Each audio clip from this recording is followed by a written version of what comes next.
Bueno, lo que hace ahora es dolor y fiebre. Es un tema bastante importante, dolor. ¿Por qué? Porque el dolor es el principal motivo de consulta. Es el principal motivo de consulta por el cual la mayoría de las personas acuden a ser atendidos. Yo creo que todos en algún momento han sentido un poco de dolor, ya sea suavecito, ya sea fuerte, ya sea más o menos, pero sí han tenido dolor. Y cuando ustedes vayan cuando ustedes estén en los hospitales que ya lo están, se van a dar cuenta que el principal motivo de las 32 camas, por ejemplo, en medicina, o de las 80 camas que hay en medicina interna, casi el 80% han venido por algún tipo de dolor, o por dolor. Entonces, cuando hablamos de dolor, a veces es difícil definirlo. Es un poco complicado definir qué es el dolor. Entonces, cuando es un poco difícil de definir dolor, a veces les digo, ¿qué es dolor? Se imaginan, piensan que es dolor, pero no saben pues a definirlo adecuadamente. Entonces, dolor es una sensación desagradable, molesta o aflictiva, porque al ser aflictiva ya es molesta, ¿no? ¿Qué aflicción no es molesta? Entonces, es una sensación desagradable. Entonces, todos hemos tenido dolor en algún tipo, ¿no? Entonces, las bases neurofisiológicas del dolor son dermatomas, miotomas o esclerotomas. Pero esto está en relación al dolor somático, ¿no? Entonces, en cuanto a los tipos de dolor, tenemos tres grandes grupos. Más que tipos serían origen del dolor: nociceptivo, neuropático y psicógeno. El nociceptivo, que puede dividirse en dos grupos: el somático y el visceral. Somático, en la cabeza caminé. Visceral, un cólico menstrual. Un neuropático, una distensión por una mala patada. El elongamiento del ciático le produce una ciatalgia. Y psicógeno, ¿cómo se ve? ¿Tú nunca has tenido dolor psicógeno? Sí, paleo.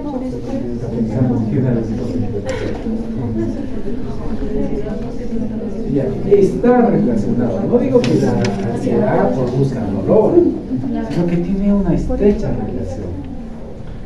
Sí, la somatización de algún problema psicológico. Entonces, el nociceptivo está fácil, ¿no? Somático visceral, ya somático ya se han dado cuenta, ¿no? Un golpe, una patada, etc. Visceral, una gastritis. Ustedes son estudiantes de medicina, deberían tener en algún momento gastritis. No comen bien, o lo poco que comen está mal. No hacemos es un dolor visceral. Después el dolor neuropático, un elongamiento del nervio. Un ejemplo clásico es una neuralgia del trigémino o una neuralgia, una neuralgia post-herpética. Se herpes daña el nervio y como secuela viene el dolor. ¿Cierto? Hasta ahí estamos de acuerdo. Pero el psicógeno a veces no lo reconocemos, no lo vemos. Y eso es muy común. O sea, el dolor psicógeno es aquel dolor que no lo puedo reconocer orgánicamente. Viene por dolor de cabeza, que es lo más común, o dolor de barriga, que es el otro variante, y se queja y se queja. ¿Qué le hacemos? Una tomografía, un electroencefalograma. Después, ¿qué más tendríamos? Un hemograma, glucosa, urea, creatinina, orina, no sé para qué pedimos, pero por si acaso pedimos. Y todo sale normal. Tomografía. Nada. ¿Y qué le decimos? Eres mañosa. No, ¿qué le dicen? ¿Sabe qué? No hay nada, señora, váyase a su casa. No hay nada. ¿Cómo que no hay nada? Ahí nos equivocamos con frecuencia. Porque el dolor psicógeno sí es un dolor real. No es lo que me va a decir su compañera cuando no va a querer dar examen, que me duele la cabeza cuando no le duele. Eso es dolor de mentira y eso ni siquiera debería llamarse dolor. No confundamos el dolor psicógeno con el dolor fingido, o sea, que ni siquiera es dolor, ¿no? Y eso a veces es la percepción de muchos médicos que están en emergencia o atienden este grupo de pacientes, como que no encuentran nada, entonces, pues no está mintiendo. ¿Qué le dan? Nada. Y con mucha frecuencia lo dicen, ¿sabe qué? Vaya al psiquiatra. O sea, pero medio despectivamente, ¿no? Al psiquiatra. O sea, como quien... Pero no está valorando que realmente ese paciente está con dolor. O sea, hay que calmarle el dolor, ¿no? Hay que calmarle el dolor. No hagamos de cuenta que nos está mintiendo el paciente, porque es la percepción que muchos médicos se llevan. O sea, no encontrar nada orgánico, ni laboratorial, etcétera, etcétera, pues está mintiendo. Doctor, doctor, Dolor, este tipo de dolor se caracteriza porque no suele calmar con analgésicos, sino con alguna terapia que tengamos, por ejemplo, antidepresiva, etcétera. Y es lo más característico en el paciente, aparte de que no se le encuentra nada en los exámenes que hagamos. Sí, es muy cierto, ¿no?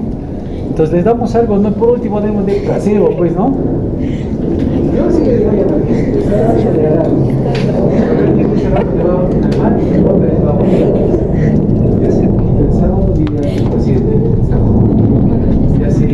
el mismo paciente es una semana igual, pero tiene un dolor de esos psicógenos realmente, porque, y es un policía retirado que vive por donde no hay señal adecuadamente el teléfono, viene por un dolor y tiene la esposa que es más ansiosa que él.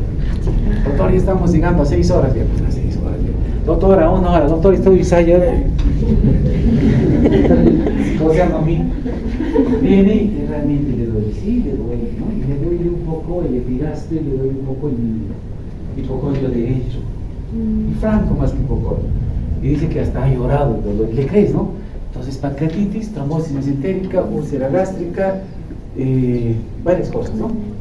Le hago ciertos exámenes, amilasa, hemograma, PCR, todo normal, negativo. Al día siguiente estaba muy bien, ¿no? Un poco de analgésicos. Ya me voy a ir, allá, pues sí, no hay nada, váyase, ¿no? A la semana otra vez. Y esa vez que iba haciendo endoscopía no quiso, porque le da miedo, entonces, al final sí hizo endoscopía. Nada. ¿Cómo va bien? Nada. ¿Has tomado lo que te doy? Sí, dice, no. Mi esposa dice, no tomo. Dice, bien, dice, el otro ya lo está contagiando. Y entonces, ya la saco, ¿no? No, pero me parece un paciente tranquilo. Y parece realmente un paciente muy tranquilo, ¿no? Y luego la saca a su esposa, ¿no? Y le pregunto, y sí, efectivamente tiene muchos problemas. Que obviamente su esposa no sabrá o no le podrá contar. Porque esa noche que se quedó, una de las noches que quedó su esposa a acompañarlo a su esposo, dice, ¿te doy algo? Sí. Y al punto que el esposo renega, ya no me fastidies, o sea, lo interroga, ¿y qué tanto te duele? ¿Cómo te duele? Y es enfermera la esposa. Entonces, los dos con ese componente, es un colon irritable. El diagnóstico de colon irritable o intestino irritable se asocia a estados de ansiedad. Entonces, no hay nada. ¿Lo dejo? Pero, claro, efectivamente ya lo he medicado con su sucralfatito, su omeprazolcito y un antidepresivo. ¿No sé? Empieza noche, el sábado que le adelante, que esta mañana me dolió una cosa. Y si me duele, tómate un Saltex sublingual. Entonces, ¿es el dolor real? Yo lo veo y pienso, te me está engañando, dices, ¿no? Pero realmente no creo que se hospitalice y todo un tema por fingir el dolor, ¿no? Entonces empiezo a dar antidepresivos, voy a esperar esta semana, que el efecto y que el cambio, ¿no? Porque realmente incluso se hizo su endoscopía, me dieron una receta, ya tenía todo, o sea, está ansioso. ¿Y cuál es lo más común en el dolor psicógeno? Cabeza, lo más común que van a quejar sus pacientes. Entonces tomen en cuenta siempre ese parámetro. Pero tampoco no por eso, pues, aunque me hacen renegar todo el rato, que está que llama, no lo voy a dejar de tener. Hay que atenderlo y calmarlo y tratarle el tema psicológico. El que lo va a calmar no va a ser la putina que le dejamos, tampoco el omeprazol, tampoco el Saltex o lo que le va a calmar es el citalopram, por ejemplo, medicar, que es un tema psicológico. Ahora, le he comentado, lo mandaremos al psiquiatra, no se ha horrorizado como al psiquiatra, ¿no? Mejor yo te receto, ¿no? Ya viste que era, ¿no? Pero yo solo es eso, ¿no? No encuentro nada, ¿qué me lo sé? De ahí la importancia de investigar bien y de preguntar bien. Tú lo ves, es un tipo muy tranquilo, parece muy tranquilo. pero que tiene, o sea, tiene cosas por dentro y tal vez tenga más cosas que no me quiero contar, ¿no? Bueno, pero ojo chicos, no le quiten bola al dolor psicótico, porque todo sale normal. Y les he contado el ejemplo hace una semana, este sábado que se iba a poner, ¿verdad? Con lo que les he contado, sí existe. Entonces, somático, viscerales, según nuestro libro, nuestra mayoría de los libros dicen que las vísceras no duelen, ¿no? Dicen, las vísceras no duelen. Las vísceras duelen, no duelen. Entonces yo siempre recuerdo, ¿no? Vamos a ver si te da un infarto agudo de miocardio y no te va a doler, ¿no? Porque la verdad, ya ve, ¿por qué viene un paciente con infarto agudo de miocardio? Dolor del miocardio. Pecho, que se extiende hacia el brazo. A ver, ¿por qué nos duele a lo que le llamamos boca de estómago, que es el epigaste? ¿Por qué? Por la inflamación de la Por una inflamación de la mucosa gástrica. ¿No es cierto? ¿No han visto aquellos bebedores crónicos que no valen nada, están en queratitis y que se retuercen de dolor? ¿Por qué les duele? ¿Por? Inflamación del páncreas. Tenemos, con los que están rotando conmigo, que es caminé, etc., tenemos un paciente en la cama 401, que es un paciente con absceso hepático. ¿El absceso hepático produce dolor? Sí, la cápsula. Claro, pues tiene que ser un absceso grande que distienda la cápsula hepática para que produzca dolor. Si no la distiende, no va a producir dolor. Entonces hay que tomar en cuenta ese parámetro, ¿no? En las vísceras huecas, distensión, isquemia y en las cápsulas, en las glándulas, en las vísceras macizas, generalmente tenemos sus envolturas. Las cápsulas. Por ejemplo, una trombosis mesenterica. Experiencia hace 4 meses, será un poquito más de eso. Un pacientito que tenía insuficiencia cardíaca, fibrilación auricular. Tenía bastante de... A ver, era uno de los dueños que había venido los terrenos al aeropuerto de Paseos. Y venía el señor, primero con su insuficiencia cardíaca, bicontroladito, fibrilación bicontroladito, anticoagulante, pero miren la historia. Los hijos se pelearon por el dinero, en el fondo por el dinero, de las propiedades civiles. Entonces el señor se fue de una casa a la otra casa, algo así fue. Y lamentablemente los hermanos estaban muy peleados. Y el señor, imagínense, se distanció y dejó de tomar medicación. Venía a mi consultorio con un dolor intenso, sudaba de dolor. ¿Qué creen que le puede pasar? ¿Qué? Bueno, opción que le dolía el epigastrio. Émbolo. Lo que dices, está muy bien. Pero no era.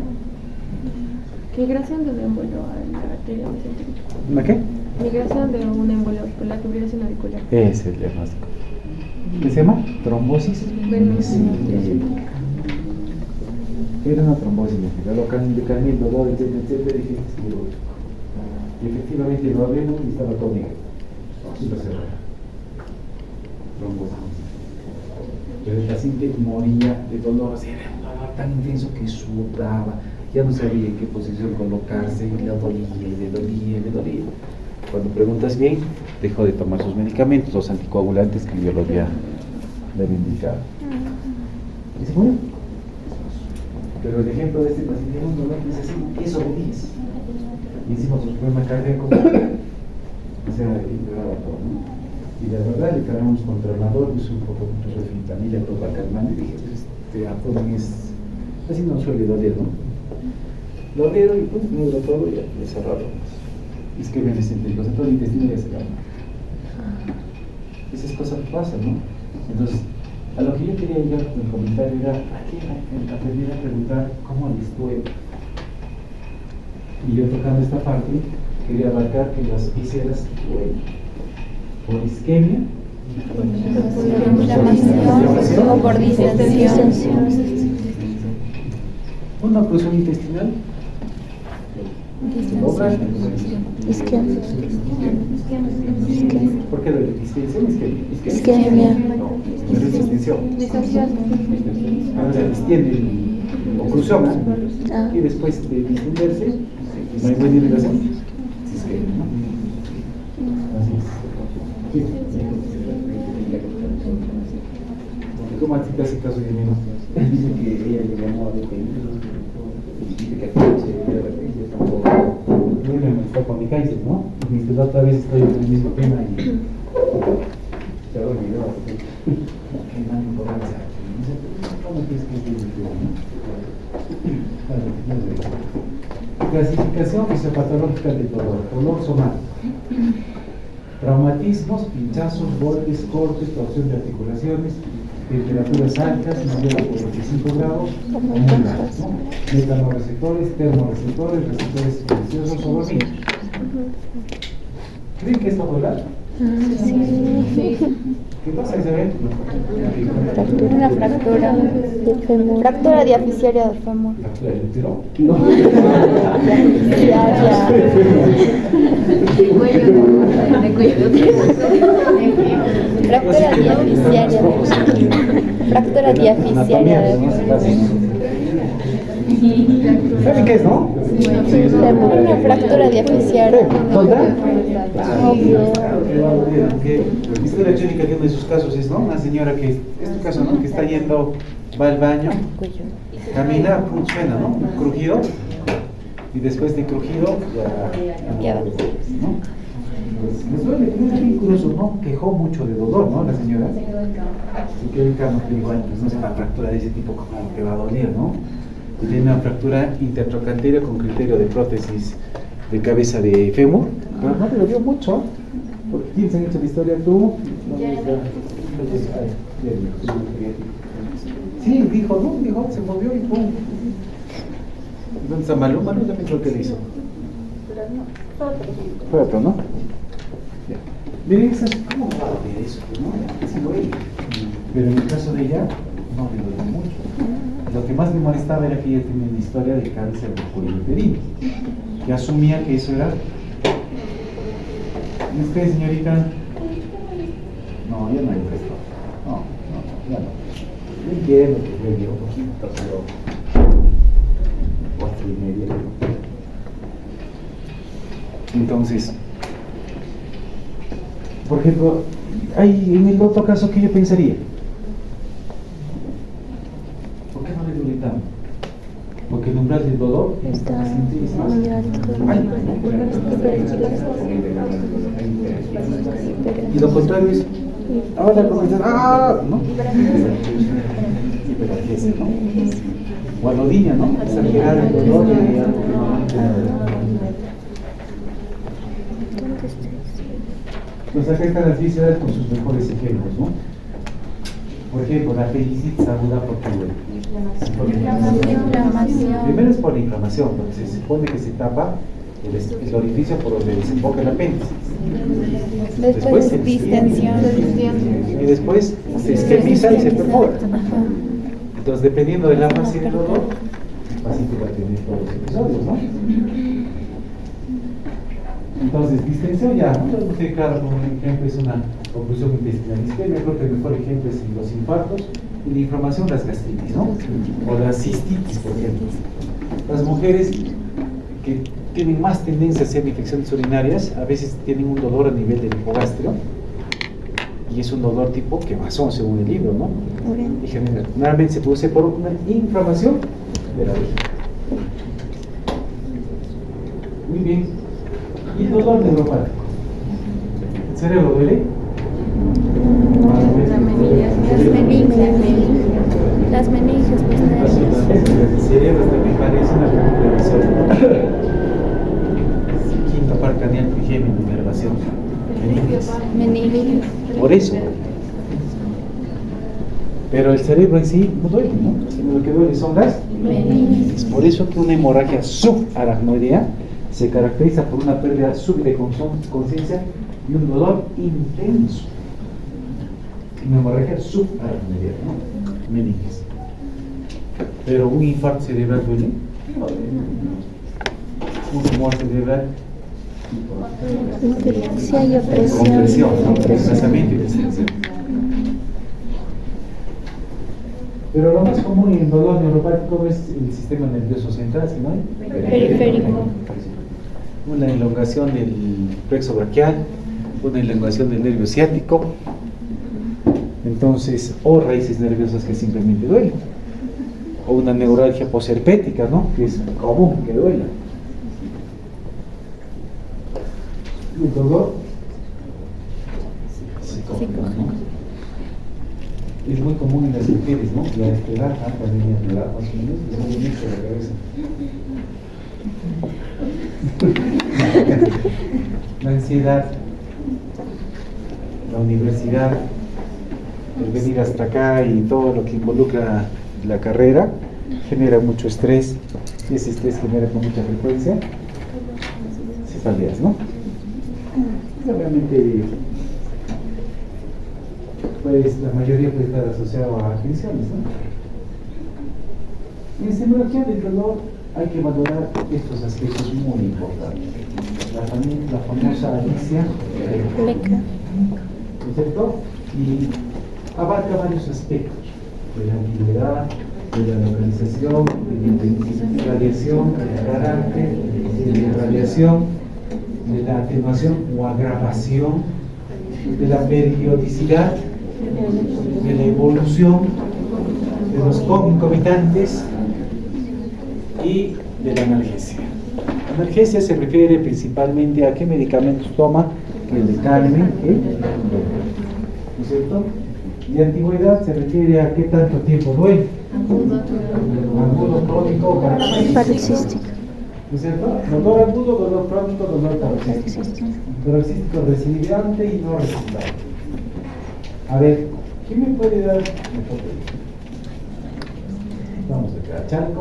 Sí, presente, doctor. Un ejemplo de dolor paroxístico. Un dolor por neuralgia de trigémino que viene súbito y es de intensidad, pero o sea, es más o menos intenso y o sea, tiene un comienzo rápido y un término. Un comienzo y un término rápido. Ya, es buen ejemplo. ¿Otro ejemplo? ¿Yo mismo, doctor? Sí. Ya, no sé si es adivinado o has leído. Sí. Es un buen ejemplo. Okay.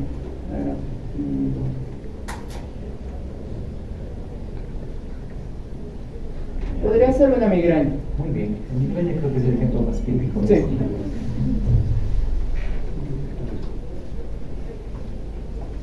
Espinosa. Presente, doctor. A ver, de acuerdo a la localización del dolor, ¿cómo se clasifica? A la localización vamos a tener un dolor localizado, generalizado. También Ejemplo puede. de generalizado. Generalizado, ejemplo, fibromialgia, doctor. Fibromialgia, ¿no? Papá. A ver, en cuanto al carácter del dolor, ¿qué es el carácter del dolor? Dígame un carácter del dolor con 3 ejemplos. ¿Qué es carácter? ¿Qué es el carácter del dolor? Algo que define algo característico que define algo, o sea, una cualidad especial de algo. ¿Cómo abarcarías esa pregunta en el paciente? ¿Cómo va? ¿Cómo le preguntarías al paciente? ¿Cómo es el dolor que siente? ¿Cómo te duele? Pero así, el dolor es dolor, ¿no? Así que ¿Cómo me duele? Me duele. Hay que ponerle algunos ejemplos como para orientar. A ver, un carácter. Tipo lancinante. ¿Cómo es el lancinante? Tipo lanzas, ¿no? Sí. Ejemplos. Pericarditis. Ya. Pleuritis. Pleuritis y esta pancreatitis.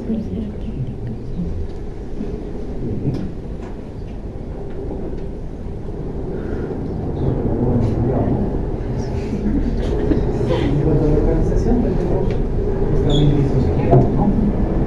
Hemos localizado y generalizado. ¿Cómo son los localizado?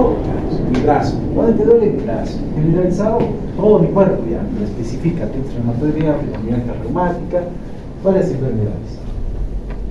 Después, ¿es localizado o es irradiado? Irradiado y referido. Entonces, cuando hablamos de irradiación como título general, grande, le estamos refiriéndonos a un dolor que empieza en un sitio Que termina en otro. Entonces, el irradiado vamos a subdividirlo como irradiado propiamente dicho y como referido. Irradiado propiamente dicho y referido. El irradiado propiamente dicho es aquel dolor que sigue un componente neuropático o neurológico. Ejemplo, hace poco no es bien, un paciente que le duele el quinto dedo del pie. Lesión en la Lesión en la lumbar. Lesión en el escénico. componente Exacto. Entonces, pero el dolor empezó atrás, ¿no? Y se irradió. Pero chicos, ojo, otro ejemplo.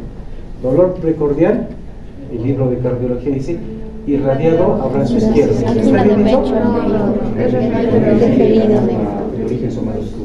Irradiado lo dice porque hay un título grande que significa de un sitio a otro sitio. Pero cuando nosotros queremos ser específicos o exactos, hablamos de dos componentes, el irradiado propiamente dicho y el referido.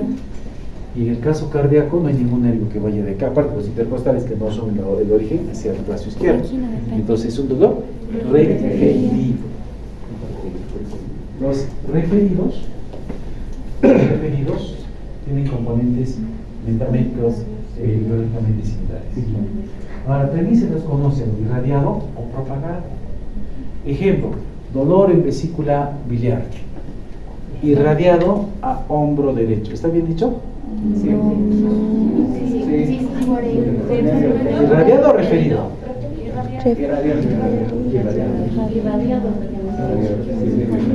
¿No hay nervio?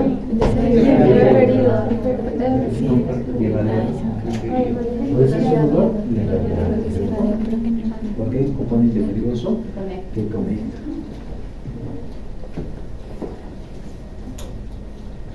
Ahora el carácter, lo que contestó vuestro compañero, es cómo duele. ¿Qué característica le pone al dolor? Esto es uno de los parámetros más importantes en cuanto a semiología de dolor. Por ejemplo, lancinante, urente, constrictivo, transfixiante, sordo, exquisito, torturante, desgarrante, alargante, pulsante, cólico, gravativo. Por ejemplo, el gravativo o sordo es cuando se distienden las cápsulas. Como en el paciente con absceso hepático, ¿no? Se distiende un poco la cápsula y presenta ese tipo de dolor. Después tenemos intensidad. ¿Qué tanto duele o cómo duele? ¿Alguna vez te ha dolido algo? Ya. ¿Qué te ha dolido? La parte de acá. El estómago. No el estómago, La parte de acá. ¿Cómo es de atrás? Me están viendo, ¿no? Entre el mesogastrio y el hipogastrio, ¿no? Ajá, que también se irradia.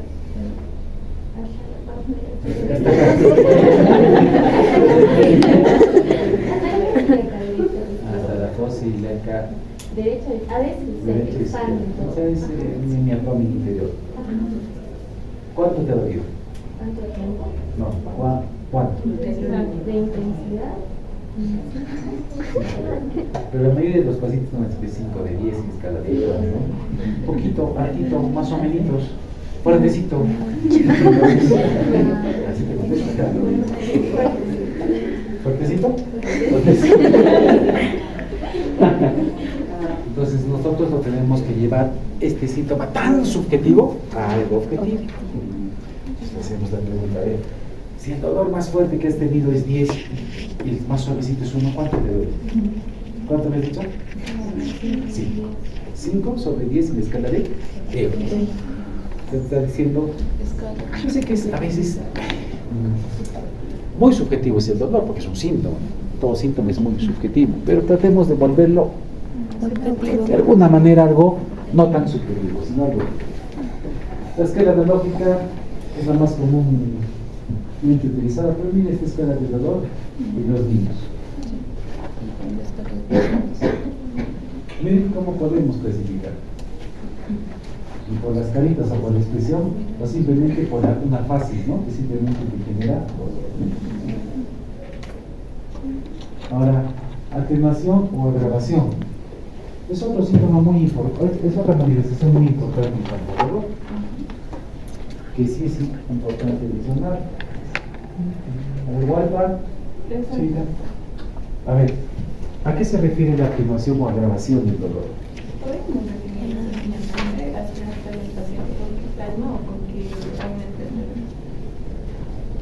¿Con qué calma o con qué? A ver, dame ejemplos. ¿Alguna vez has tenido dolor de algo? Bien. Miren, ¿qué te has hecho? ¿Te has mordido? La fuerza está. Que ha aplastado, ¿no? Que se mueve. Me ha aplastado gordo. ¿Con qué ha mejorado y con qué está empeorando? Mejoró cuando lo puse al agua. Fría el agua. Y empeora cuando lo muevo mucho o cuando alguien no lo usa. ¿Cuándo qué? O sea, alguien no lo usa. O sea, choco con alguien. Ah, ya. Con alguna superficie. Cuando alguien me dé el brazo. Por ejemplo, en las osteoartrosis, empeora el paciente, empeora la articulación con dolor cuando uno camina y mejora cuando está descansando. Otro también común que es las úlceras gástricas. El ejemplo típico de los libros clásicos es las úlceras gástricas. Empeora cuando comes. No, es al revés. Es al revés. Calma la comida y empeora cuando es gastritis. No. La úlcera gástrica Úlcera debe mejorar cuando uno gástrica. come, porque el contacto entre la comida y todo. No. Y mejora Con la comida. con Es al revés. Mejora cuando Ya le han confundido. recordemos las úlceras gástricas. El APP. Uno calma y el otro empeora, ¿no? Todo por tu dedo.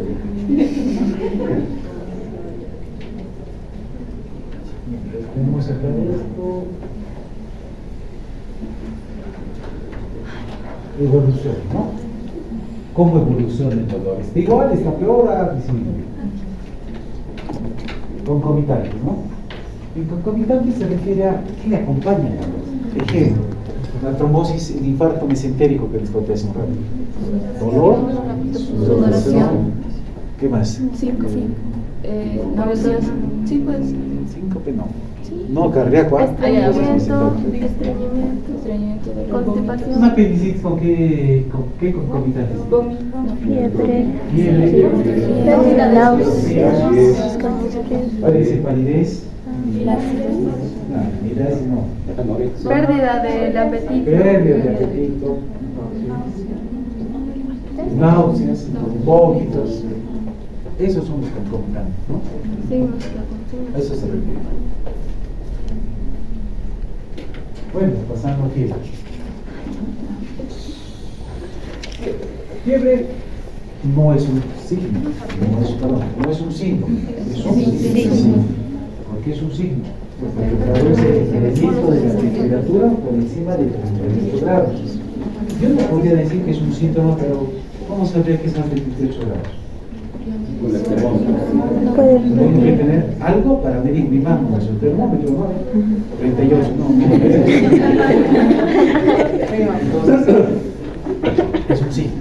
Y puede haber síndrome febril, que además de la fiebre, hay cefalea, sudoración, malestar, etc. Es conjunto que se acompaña de la fiebre, pero como signo. Cuando ustedes hagan la historia clínica, paciente refiere a haber tenido fiebre. ¿Cuánto de fiebre ha tenido? No sé, ha dicho.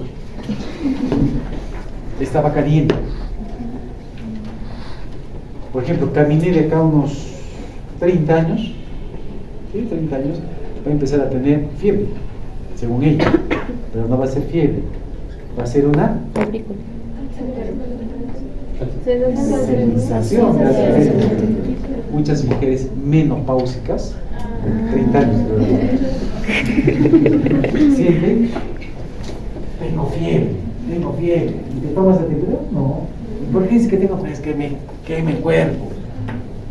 Menopausia, pues, ¿no? O sea, cuando la definición de menopausia es 1 año del cese de la menstruación, ¿cierto? Entonces, no puedo decir que tiene fiebre, porque nunca ha tenido, no va a tener en ese momento en su caso. Entonces, sí, pasa a ser simplemente una sensación de alza y fiebre se mueve cuando se puede cuantificar rápido. Si yo no la cuantifico o no lo cuantifica el familiar, etc., se llama sensación de alza. Ejemplo, mi hijito va a venir con fiebre, ¿ya? ¿Es válido o no válido cuando la mamá me dice, le tomo la temperatura y está en 38.5? Es válido. Es válido. No, espero ustedes tomarle, pues no. Lo mismo pasa, ¿no? Otra vez, el otro grupo fue vómitos, síntomas, vómitos. ¿Por qué síntomas, vómitos? Es que yo lo he visto, no solamente me han contado que tú vas a estar con el paciente viendo el vómito, no puede ser. Basta que alguien lo objetivice para que eso se vuelva un signo. En este caso, la mamá está objetivizando que la temperatura está en 38.5 y eso es signo. Pero si no lo hubiera cuantificado, pasa a ser síntoma como sensación de alza. ¿Se entiende? Termogénesis, metabolismo basal, acción dinámica específica y combustión visceral. Es por lo que nosotros ganamos temperatura y perdemos temperatura por la termólisis, radiación de calor. ¿A qué se refiere? Desprendimiento del calor. Por ejemplo, ella está más abrigada que ella. ¿Quién pierde más calor? Ella. Si la desvestimos a camine, perderá más temperatura, ¿no es cierto? Entonces, ¿qué hacemos cuando tenemos fiebre? Vamos a perder la temperatura. Lo curioso, lo común es los abrigan más todavía, o sea, para que tenga más fiebre. Y eso es un horror, ¿no? Es un Tenemos error que que compensar. se comete con frecuencia. Y está caliente 39, y como está con los escalofríos, que es un mecanismo compensatorio de la fiebre, nos abrigan más calientes, ¿no? Pero deshidratación se refiere a pérdida en condiciones normales del calor. Vuestro compañero está con un polvo, está perdiendo más calor. Tú estás con una casaca, estás perdiendo menos calor. Evaporación. Los que hacen deporte sudan, porque cuando hacemos deporte tenemos más acción dinámica y generamos más temperatura. ¿Qué persona han visto que corre y se abriga con casaca? No, con más años se sube, ¿no? Para perder por evaporación, por evaporación. Pero también se pierde por la orina, por las heces o por la respiración. ¿Han visto los perritos? Cuando corren mucho,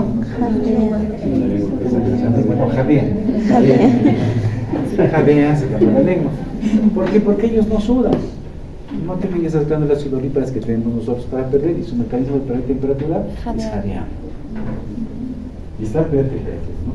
Ustedes no nos dan jadeamos, ¿no? Cuando corremos. Termoconducción. El otro ejemplo para perder temperatura.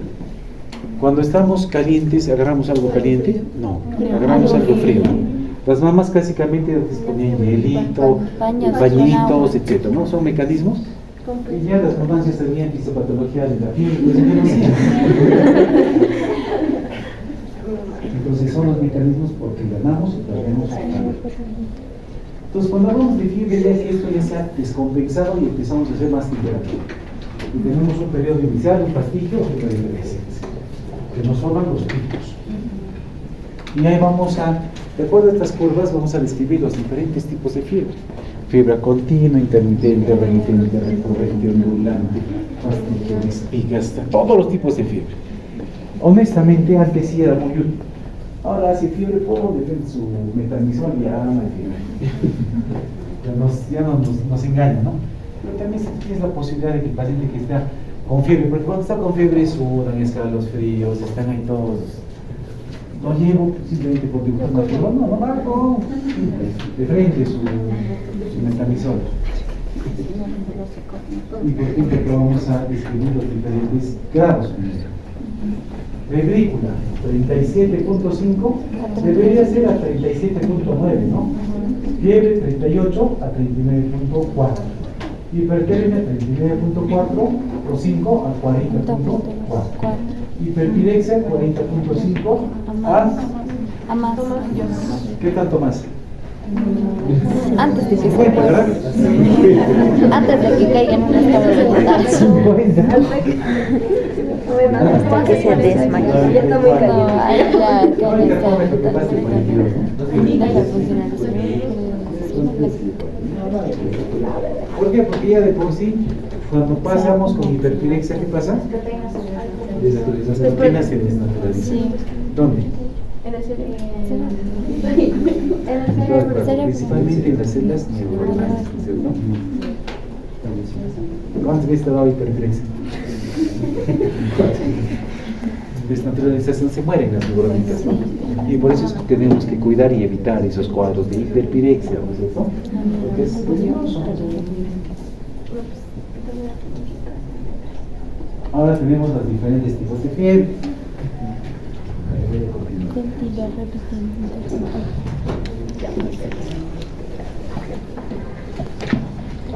Mamá, ¿no? Mamá delgado. ¿Cómo defines una fiebre continua? ¿Qué características se le da a fiebre continua?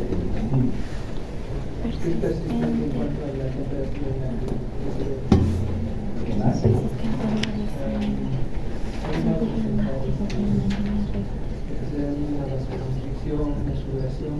¿Por qué piensas eso?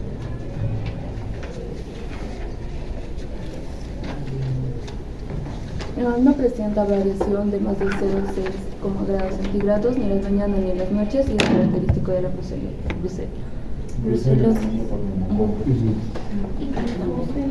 ¿Qué te arreglas? Pompillo. Compañía de lado, no, la trasita es de no. Yo, sí, Espinosa.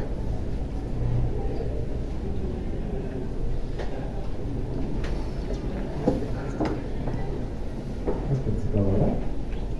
Sí, yo participo. Rojas, Garrido. Rojas Garrido. Garrido. Rojas, doctor.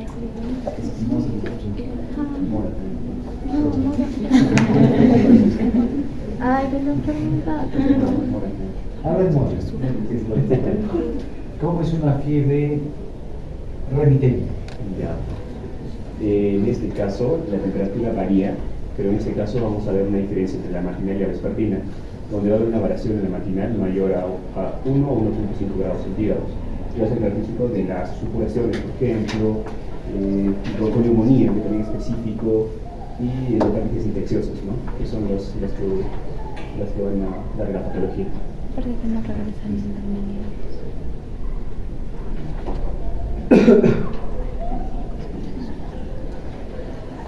Entonces, efectivamente tenemos los diferentes tipos de fiebre, no continua. La temperatura siempre elevada. Entre la matinal y la vespertina no va a sobrepasar 1 grado centígrado, pero algo característico, siempre está en fiebre. Siempre está en fiebre. Y ahí están las enfermedades, brucela y todos tipos de neumonía por neumococo. Lo que dijo Brian, la remitente igual que la anterior, que las oscilaciones ya son 1,5 grados de diferencia, pero el predominio más tranquilo. Después tenemos las intermitentes. Casi todas las fiebres son intermitentes, que simplemente traduce periodos de fiebre y periodos de epilexia. ¿Cómo se comporten? Ahí nos va a dar, por ejemplo, una variante, que es la fiebre ondulante, o la fiebre recurrente, pero a manera de ondas. La fiebre del novenario sigue siendo la recurrente, sube, hace un pico, baja, pero no baja y otro pico mayor, típico de la polineuritis. Invertida, la temperatura es mayor en la mañana que durante la noche. ¿A qué quiero explicar yo con esto? La temperatura normalmente, fisiológicamente, es bajísima en las primeras horas de la madrugada, del día, ¿no? 2 de 1 a 2 de la mañana es frío. Llegamos a las 6, 7, 8, seguimos fríos. Llegamos al mediodía, sube. Llegamos a esta hora, que se supone que en teoría es nuestro pico más alto de temperatura. Y luego va cayendo nuevamente para las primeras horas de la mañana, o del día, ¿no? Eso es lo común. Fiebre éctica, dispermia. La distermia es algo que sí vemos en pacientes, incluso hasta en la fiebre psicógena, que si la temperatura se incrementa, no llega a valores muy altos, pero no se asocia a sismo. O sea, no se asocia a sudoración, a cefalea, a malestar, a algún temperatura. Generalmente temas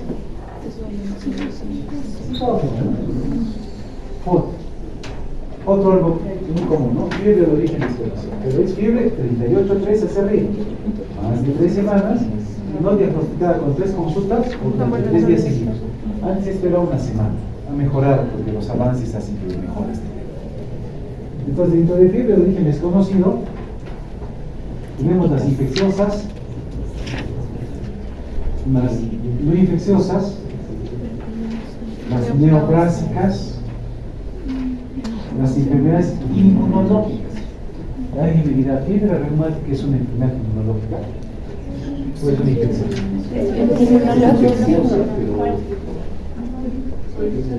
Infecciosa, pero termina con la degradación y termina siendo inmunológica. La fiebre reumática, como su nombre lo dice, inicia con una, digamos que infección de lo que viene a ser el Streptococcus pyogenes y luego llegaría a ser no como... es pyogenes, Streptococcus, perdón, me equivoqué. Y luego llegaría recién a ser lo que sería inmunológica y se evaluaría con ay, se me fueron los criterios, pero... De Jones. Ajá, criterios de Jones. Y ahí ya tendríamos las atrialgias, los edemas... Atralgias. Hablo mal, ¿verdad? Es cierto lo que dice Rojas.